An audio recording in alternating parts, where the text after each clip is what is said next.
Hello everyone, welcome to the latest episode of our Below the Radar conversation series. Today we speak with interdisciplinary artist and arts community organizer Vanessa Richards. Vanessa speaks with our host Am Johal about the opportunities and challenges of making art during pandemic times. We hope you enjoy the episode. My name is Vanessa Richards. I was born in Vancouver. My family comes from Trinidad and Tobago and Vienna, Austria. My brothers and I are the first family born here in these territories.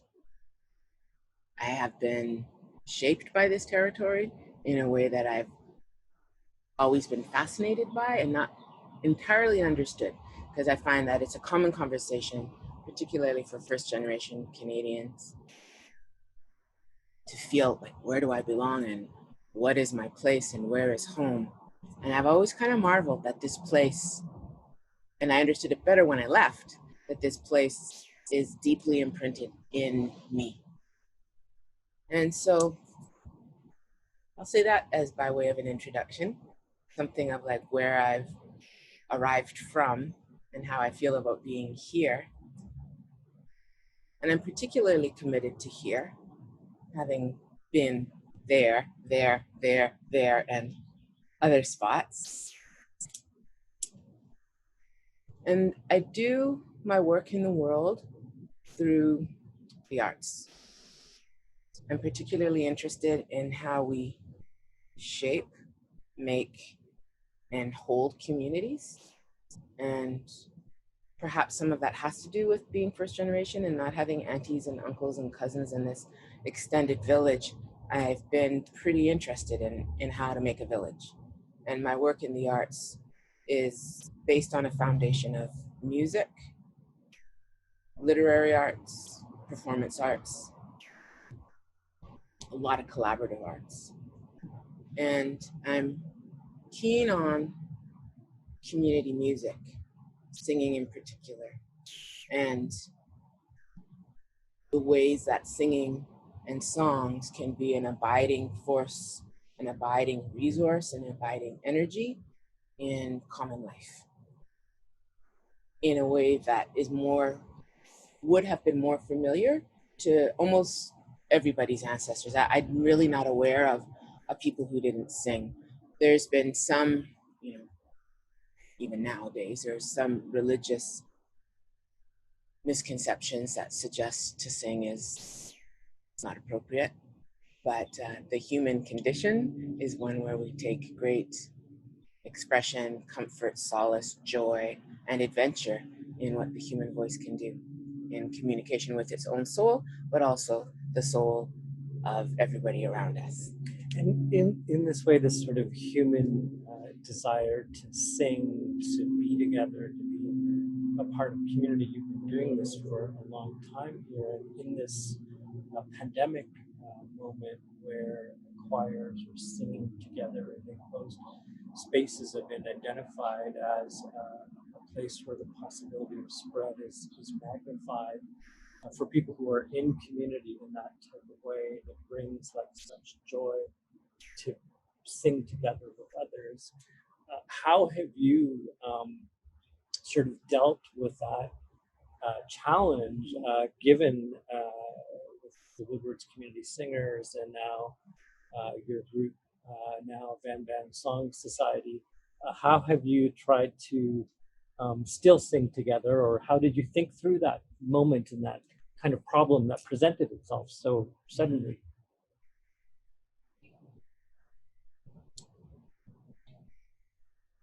One of the things that I've learned through my arts practice, and one of the things that I think drives me to want to share different kinds of arts practices with a larger community of people who don't have professional lives in the arts. So through community music, through carnival arts, through the lot of teaching I do with young people around poetry and storytelling, and is that you learn to be adaptive. And to me, it's one of the most exciting things about having a well-tooled imagination is that you go, not this way, but what about that way? Or what happens if I look at it this closely through a jeweler's loop? Or what if I look up at the sky through a telescope, but still in the same place? And the jeweler's loop and the telescope, as I had mentioned to you before we started talking, is something that I'm spending some time with right now, because I'm really interested in what Einstein says. You know, it's not that I'm smarter, it's just that I stayed with the questions longer.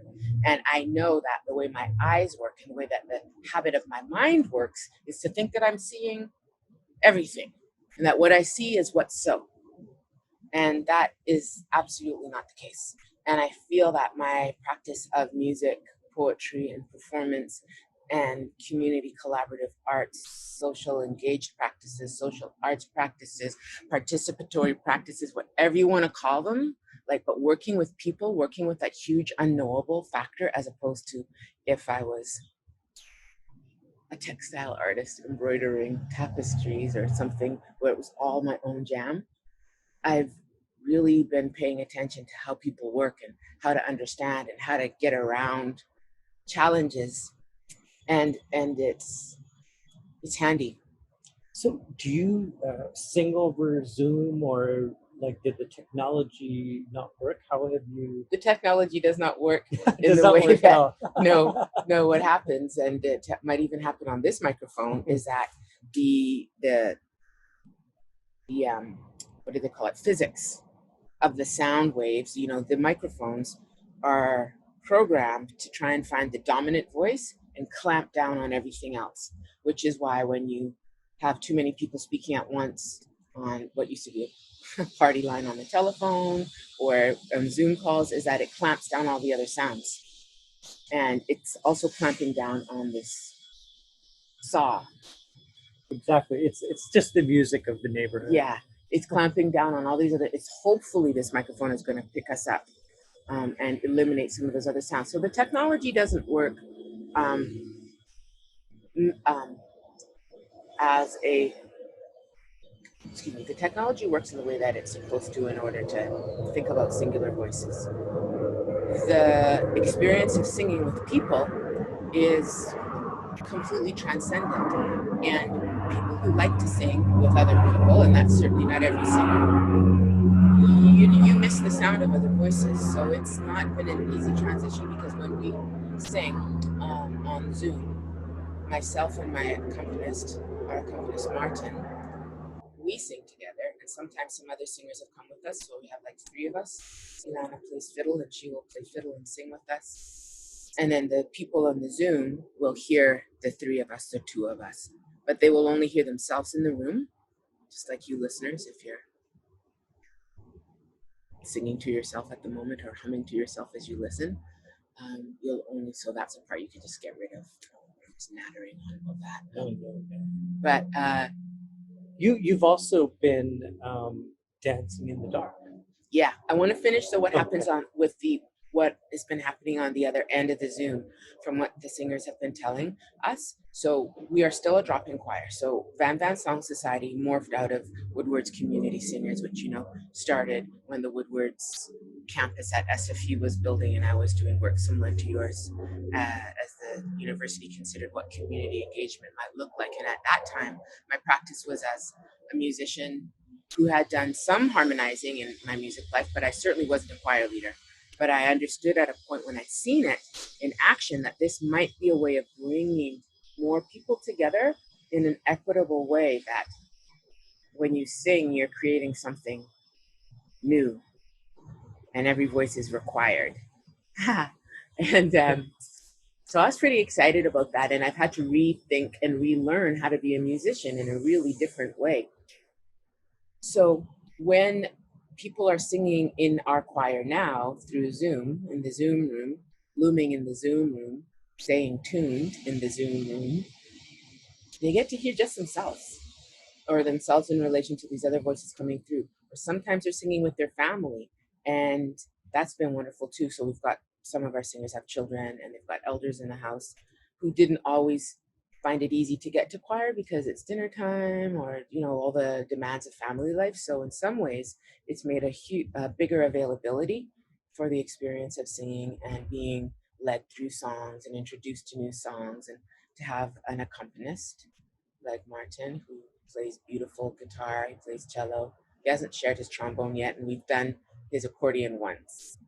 But it's pretty great, and it's also been really good for our relationship, as previous. And this is one of the things that I'm finding so exciting about the COVIDian time is, again, through adaptation and reconfiguring and reimagining how we do our work, there's all these blessings that come. So in previous choirs, when we were meeting face to face, Martin and I, our energy would be out to the room. How's it sounding? Is everybody with us? How to change the sound, how to keep the vibe alive. And we certainly did some of our own private preparation time, but it felt much more hurried. And now it's funny because we probably always needed to do this, and I didn't prioritize it in the way that I wanted to as consistently. We meet a day in advance. We spend a couple of hours hanging out, talking music, playing, getting to be with each other as musicians, and then we start like way earlier than we used to when we were meeting live as well. So we've just been able to develop a really nice and meaningful repertoire between us and how to work better together. So, and I don't know that that would have happened in the same way if we were meeting face to face. It was always a plan, but everything also was so much more hectic. And I felt like everybody's like, you're just running, and if I had long hair, it'd be blowing in the wind. And it's, it's just like so much stuff, fast. And you just arrive and say, okay, what do we do now? And now there's just a little more pace, and I like it like that. Mm-hmm. I think everybody likes it like that, and that's been hopefully one of the things that we can maintain. One of the things, so you mentioned dancing in the dark. Yeah, dancing in the dark. I want you to talk about that. I love dancing a lot, and I was taking a really great dance class with Laura June Albert, who's been thinking a lot about decolonizing dance and looked at dance through a feminist perspective, decolonial lens, an uncluttered lens, and really, she doesn't prefer the term body positive, but we don't know a better one yet. And this is like so many things, we don't always have the right words, which is why dance and song matters. And so she does a lot of work that I had found very liberating in my own experience of being in this body and moving through time and space and moving through levels and understanding. I'm forgetting all the words that she says, but the things that are radial, the things that are internal, like what are you leading with? How do you fall? How do you get up? How do you let velocity come into you and momentum? And so I missed our dance class. Plus, I would love to go to the African music night at the Anza and any other kind of reggae or Caribbean music night. And I love carnivals and I love being outside. And then I went, I could dance outside. Oh, I know how it happened, because I was walking in the morning in the early COVIDian time with my earbuds in, and I'd be listening and moving, and I'd be like, oh man, I just want to stop and dance, but I feel a little bit self-conscious. So I would just keep chipping down the road. We call it chipping in Trinidad. It's a way of like moving in the carnival. It's like a kind of a dancing, stepping walk. It's related to. Can we dance demonstrate that? while Yeah. you're telling the story? So it goes like this. You're hit your feet. I don't know if you can see my feet here. You're just kind of hitting the ground with your heel. Dang, dang, dang, dang, dang, dang, dang, dang. Then you move your hips and let your arms be free. And there you go. Nice, right? And so just like that, I'd be rolling down the alleys going, man, I just want to keep dancing. Oh, nice. I want to show you the back hug too, which I think should be shared before we finish our combo. So I thought, boy, I just want to stop and dance. I thought, oh, I should do that at nighttime when it's like less, when I feel more discreet, being a woman of discretion. And then I thought, yeah, so how am I going to be like dancing out in nighttime with earphones on? Like, that's not safe, because we still haven't figured out how to train our men to treat us properly when they see us in the dark by ourselves dancing with the headphone in. That's a big task that we still have to get better at. So I thought I'd invite some friends to dance with me. And I really enjoy the headphones and that it's stealth and that nobody can hear you. And so much of dance culture is loud and raucous and, very invitational, which is good. But again, in this time where we want to be discreet and discerning about who's in our line of breath, I'm like, I'm not trying to have people roll up on my dance at this juncture. And so the headphones also let you be mindful of other people who are at home and maybe they don't want to dance to soca at 1 o'clock in the morning on a Saturday night. And furthermore, it's not like a silent disco, which some people have compared it to, which is fair. So the silent discos, when you get these special headphones and they're color coded, so you might have 2 or 3 playlists and people can dance together with the same playlist. You can tell from the colored symbol on their ear.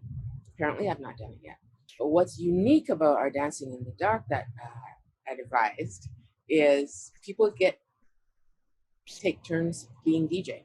So we have one shared playlist that we share on Spotify, and you can add music to it on the spot or in advance. You can even make sets with it. You can do like, oh, I want these 3 songs in a row. We learned more about Spotify and how to manage it as the weeks went on. We're going into week 15 on Saturday.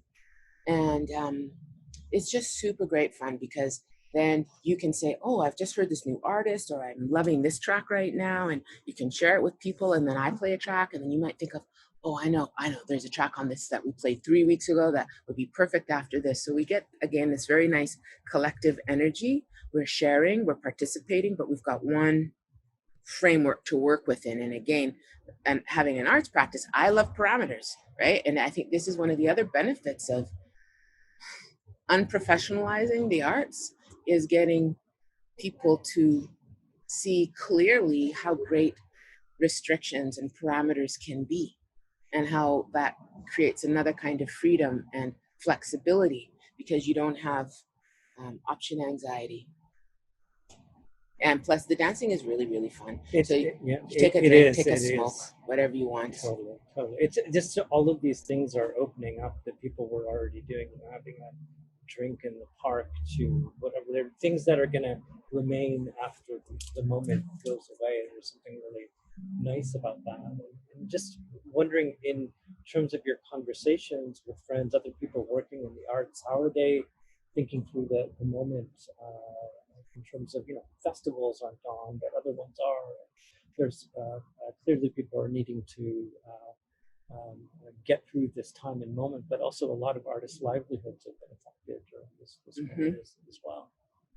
So I would like to speak to that, but I want to circle back to dancing in the dark because I think it's a really good tool. And what I want to say in closing about that is that, so I live in Mount Pleasant. There's a park that's very popular right beside me. And what's interesting is only half of the park is popular.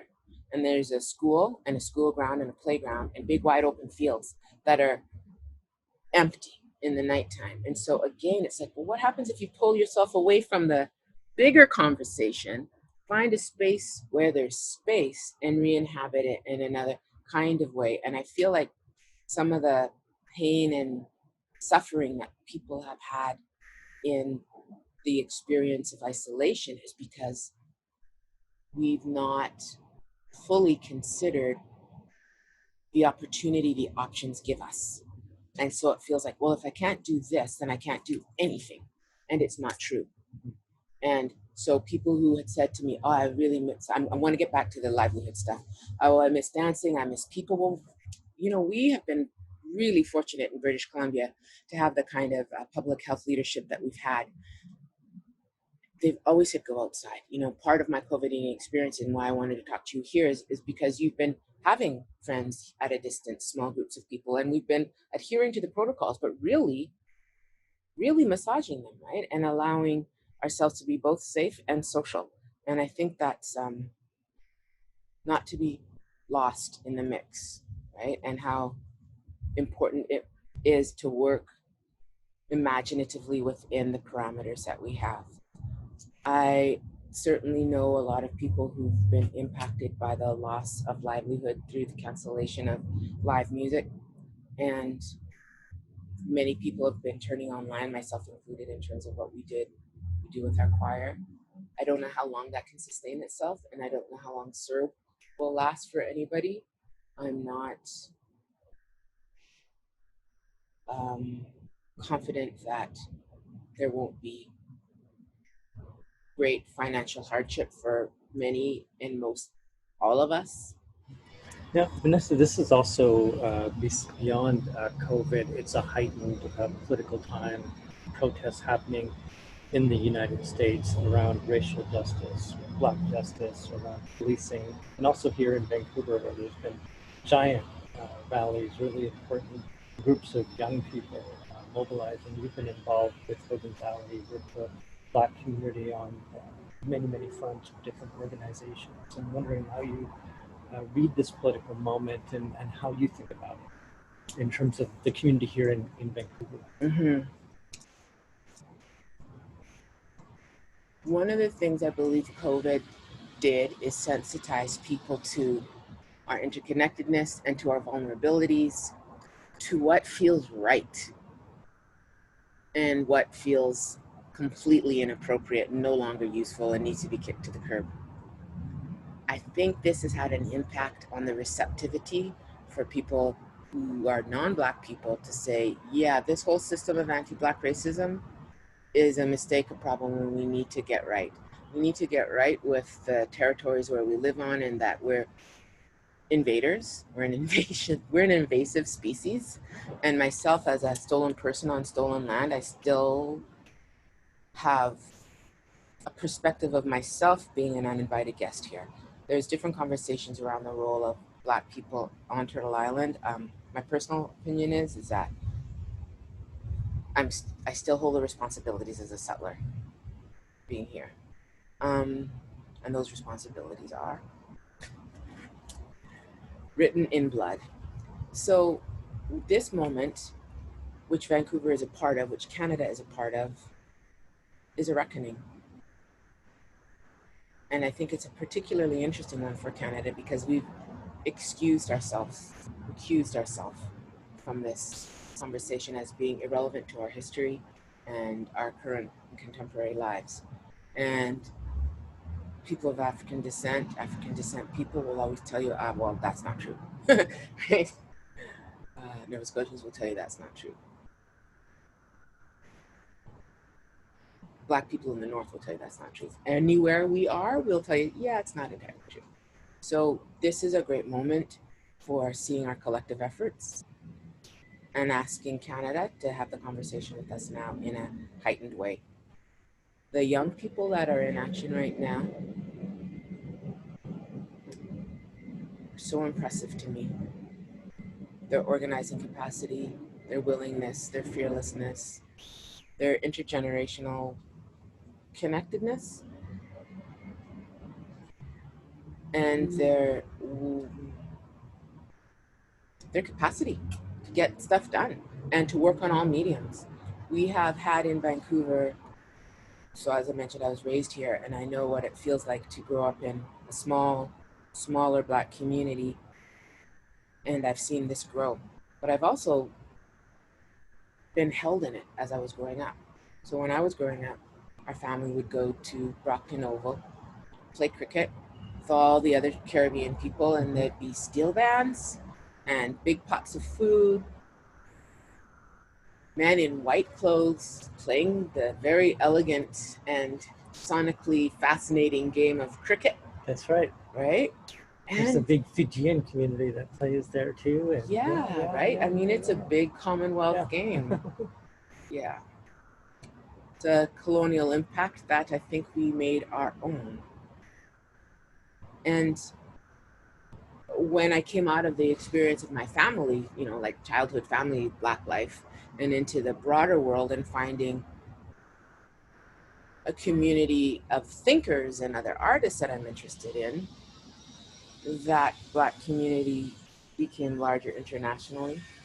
And now I'm finding that the conversations on a global level are being had with my friends and colleagues here and us there. And I think the opportunity to talk about, in particular, what Black history and futurity in the Pacific Northwest and in Canada generally looks like is developing its own voice and its own value and its own contribution that is unique in the diaspora as each of them are unique in the diaspora. Each one of them, and we can say all we want about American cultural imperialism, which is true. And there's a lot of, how to say, my father always says, rather he has said often, if you knew another person suffering, you would keep your own. And I'm fond of that saying because it's easy to feel isolated from a global Black conversation sometimes here. And what I know about my own experience is that when I've left Vancouver and I've seen what I grew up with and what I didn't grow up with, and I'm not saying this is a case for everybody here, but I didn't even conceptualize that I was a light-skinned Black person until I was 30, living in another country. Now that might have something to do with light-skin privilege as well, and most certainly it does, but that it was subsumed in my experience of being Black, and I was Black, and somebody who's darker than me was Black, and somebody who's lighter than me was Black, isn't to be sniffed at in a way, you know what I mean? Like, I didn't have a whole bunch of people talking about what my hair should be like. I've had natural hair, except for one play that I did at the Belfry where I needed to be in 1920s and I needed pin curls. And so I hot combed my hair for that. But I'm in my 50s. I've had natural hair the whole time. Happily. And I also know what it felt like to be a teenager coming in from Burnaby on the bus to Army and Navy, which seemed the only place that would sell Afro Sheen. And getting there, a long bus ride, and the shelf was empty. I remember crying in that Army and Navy, like, how's this gonna work, you know? Anyways, I got through that moment, and I have to make my own hair care products nowadays because of that moment. And plus, it is still nice to know that, I know how to make my own products, but the naturalness to that I prefer, but that has to do with trauma as well. And I'm not even lightly, I'm taking the piss out of that word a little bit, but the experience of like looking at a whole aisle of hair care products when none of them will work on your hair is a feeling of kind of fury and really just being pushed to the curb. And so my own commitment to how Black culture and activism and transformation and social power and social joy, economic joy, power, and all the ways of being human in the city is shaped by those experiences of being both held and dropped in this city by this territory, people in it. Yeah. And I love our city, and I want it to be good for all the people here, and I want it to be particularly good for African descent people and kids. As an example, just to talk a little bit more about hair, which is a huge topic for every woman, not just Black women. But one of the things I did with one of my sisters, Barbara Chirinos, who is now the regional lead for Telefilm Canada. And she's previously was the director of the Granville Island Cultural Association. Worked at VIF as well. We started something called Afro Hair Savoir Faire because I had spent a lifetime of looking at all these non-Black mothers having Black children and their hair's a mess. And sometimes I could talk to them about it, and other times like they're on the other side of the street, and I'm like, I don't know if I should cross the road to tell that woman I can help you, or do you know that there's a hair salon just down the road, or like, what do you need? Your child should really not have neglected hair. It's not a problem. Our hair is not a problem. Anyway, so we made this beautiful celebration of Black hair for Black History Month for about 4 years, and in particular because I had a friend, a colleague who had a Black child and the child's hair was a mess, and like, if I do this event, then I can invite her, and then she can be with all these other moms and they can work it out, and everybody else, all the other Black folks can come along and enjoy and celebrate our hair too. But the invitation being, can we just learn to take care of each other, not suck our teeth when we say, God dang, that person needs to like handle that, and be frustrated, yes, but then say, hey, I think we can do this together because I love your Black child and I want your child to feel good. What are you excited about coming out of the COVID period, which could very well go on for another year, kind of in this kind of zone? Because we were talking before we pressed record just around the nature of time, how some things have just moved on as per usual, or the plans being talked about in terms of the economy and opening up. It's sort of the same old voices in the back room, but in other ways, time has slowed down and people are experiencing things in a different way. There's some positive aspects about this time that's been brought up, but it depends on how one is situated and kind of the different ways that the moment imposes itself, because there's real politics and it's certainly affecting people in different ways. Yeah. Well, I don't know. I don't know how that's going to work out. I personally am sitting in a pretty privileged and blessed situation. I have enough money to take care of myself. I've got a house I really love. I've got friends that I love. I've got neighbors close by. My family, in the scheme of things, are well. And I know that if it were to go on beyond my own zone of comfort, I have no idea how I would be taken care of or how I would take care of my people. And I feel like I didn't answer your question. Can you say that question to me again? Oh, just in terms of things have, there's been a rupture in how we live that the pandemic moment has kind of brought forward. And it's a kind of this exceptional time. And so we're living it deeply, and new questions come up, new traumas come up. Yeah. A whole bunch of things are exceptional that it's a kind of reflective time in a way. Yeah. I don't have any answers, which is why I'm Well, asking how you think about it, because I think this comes up in conversations with sure. people and friends. Well, it's certainly, like, I mean, it's clear, like, none of us have the answers, but I do know that my own abiding philosophy of, like, how do we take care of the whole is as true now as the first time I ever remember thinking about it as a kid. And what I understand is that if I can help support a culture and a society and an economy that allows each person to make their contribution in whatever area that is, that's not necessarily what your livelihood or employment is, but what are the skills, capacities, and gifts that you carry, that each person carries. If we could all get to that place where we're able to share some of those things, that's part of what I'm working towards.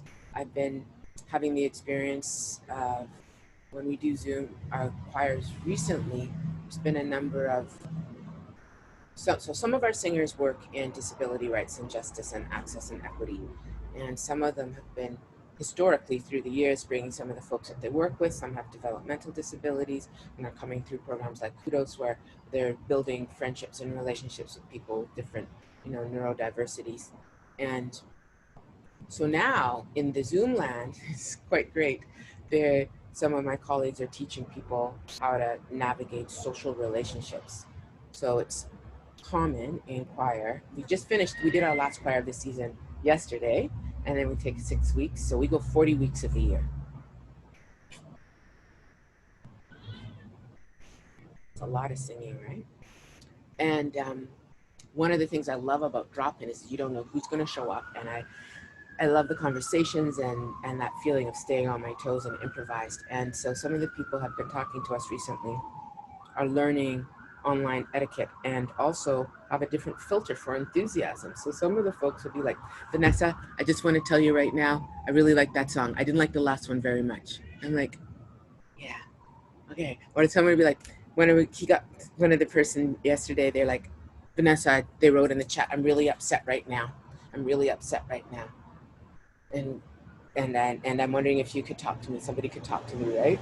So having chat on a Zoom, like trying to do work and then pay attention to what's going on in the chat, make sure, because there's, you say like, is there any song requests or how do we do this thing? And then you get messages like this, and I'm like, what is going on? And then finding the way, like, what we uncovered is that he's upset about how his computer was working, right? And then I don't know why I found that so kind of telling, but it's like, okay, we can do this, we can sing, and we can make sure that they're okay, and their worker wasn't in the call yesterday, so they couldn't help manage that. But then what's beautiful is that our other singers would be like, oh yeah, they would write a note to them, or when sometimes people will not they'll unmute themselves and they'll want to talk freely about something, and the rest of the singers are just like cool and easy. And we're always cultivating these ways of many different ways of being together and ways of being music together. And that's what I love. Mm-hmm. I know, like, I'm not quite sure how to think about cleaving off the pain, the suffering, the death, the debilitated bodies, the crumbling economic infrastructure, education problems, all the issue with childcare and how we're taking care of our elders. Like, it feels impossible to say those things aside, because they're not an aside. They're all entwined. And inside of that entanglement, I think is something so exquisite and so collaborative and flattening and equity making. And the civil rights lawyer and activist Valerie Kaur has a beautiful saying where she says, perhaps this isn't the darkness of the tomb, but the darkness of the womb. And I tend to sit on that side of the fence. Vanessa, thank you so much for joining us on Below the Radar. And just wondering if we can have some somatically based ending here, some movement to end our conversation. Yeah, we can. So let's do this. We're just going to stomp our feet again, okay, to stay in the chipping mode. And I'm going to also ask you, we're going to hum. And let's hum. What's one of your favorite songs right now? I just listened to just the other day, I'll Fly Away by Great. Jones. I can't remember the words to the music. Hello, Birdie. Some sweet morning when this life is over, I'll fly away in the morning.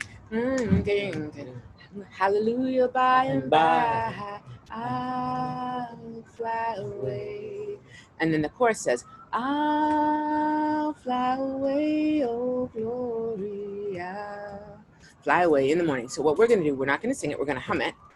And I want us to, if you will, pay attention to how you're humming. In your forehead, and then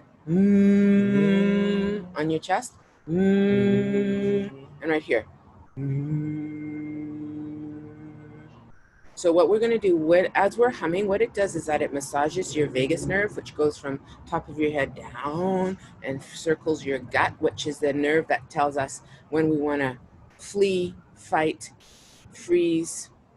Oh, just thought of another F that I've never heard equated with it, but that might be on the opposite side of when you feel safe, when you feel love, and when it's good to stay. It's the same nerve. And Resmaa Menakem, the great somatic trauma therapist from Minneapolis, also calls it the soul nerve. And it's the thing that helps us feel and lets our body know. So as an example, like when we sigh, we go, oh, thank goodness that test is over. Oh, that, I got on the bus. This thing when danger passes and the body sighs out, that's like telling our nervous system that we're okay. So we're going to do 2 sighs, and then let's stomp our feet and hum, and then check in how you feel afterwards. So if you could just right now give yourself a, out of 33 prime number, Mark Bussey taught me this gradation system. Where would you say you feel right now in comfort and ease in your body and in your life? From 1 to 33? Yeah. 24. Yeah, I felt about kind of like 23 right now, kind of like more than halfway there and chucking. So 2 sighs in, and then just do as I do with me, please. Okay. Has to be audible sigh.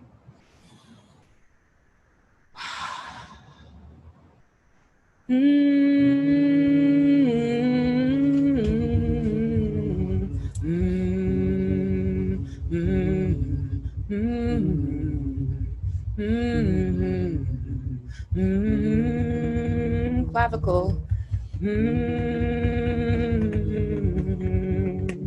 I'm getting all the EFT spots.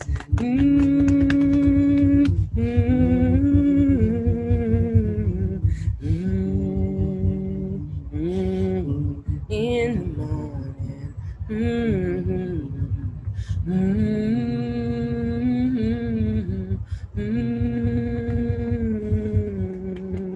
Now let's stop with the tapping, and we're just going to see if we can go junk, junk, junk, focusing the hum in those places, and when we get into the gut, see if you can.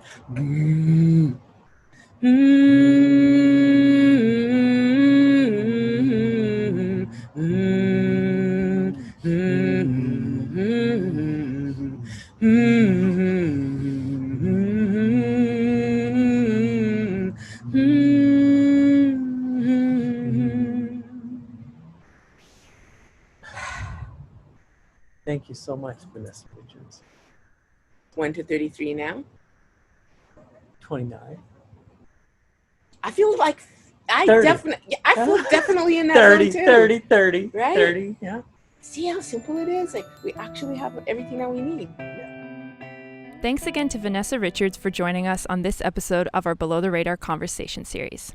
Below the Radar is created by SFU's Vancity Office of Community Engagement and is recorded on the territories of the Musqueam, Squamish, and Tsleil-Waututh peoples. As always, I want to thank the team that helps put this show together, including myself, Paige Smith, Melissa Roach, Fiorella Pinillos, Kathy Fang, and Jackie Obunga. David Steele is the composer of our theme music, and thank you for watching. Tune in next time for a brand new episode of Below the Radar.